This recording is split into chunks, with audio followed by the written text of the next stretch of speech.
আপনারা সকলে কেমন আছেন? তাওহীদি জনতার আওয়াজ কি কম না বেশি? মুসলমান গাছের বাচ্চার মতো বাঁচতে চায় না গোলামের মতো বাঁচতে চায়? মুসলমানের শব্দ কম না বেশি? আওয়াজ দিতে হবে কম না বেশি? মুসলমান যুদ্ধ করে অস্ত্র দিয়ে নাকি তাকবীর দিয়ে? এরা কইতেছে কয় সরকার নেবে তাহলে বাইক দিয়ে যুদ্ধ করে অস্ত্র দিয়ে নাকি তাকবীর দিয়ে? তাহলে মুসলমানের শব্দ কম না বেশি? আমরা এখানে আজকে বলছি বলছি কার রহমতে মুসলমান হয় না, আওয়াজ দিয়ে বলেন কার রহমতে। সবাই বলেন দেশের মালিককে, আওয়াজে হায়াত মালিককে, দৌলতের মালিককে।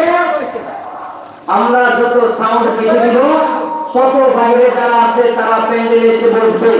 আপনারা সকলে চান অল্প সময়ের মধ্যে প্যান্ডেলটা ভরে যান। কে দিয়েছেন হাত তুলে আমাকে দেখা যায় নারায়ণ করবে, নারায়ণ থাকবে। আল-কোরআনের আলো, আল-হাদিসের আলো, নারায়ণ করবে। মানবনগর আদর্শ সমাজ কল্যাণ পরিষদের পক্ষ থেকে আজকের এই বিশাল তথ্যের কোরআন করে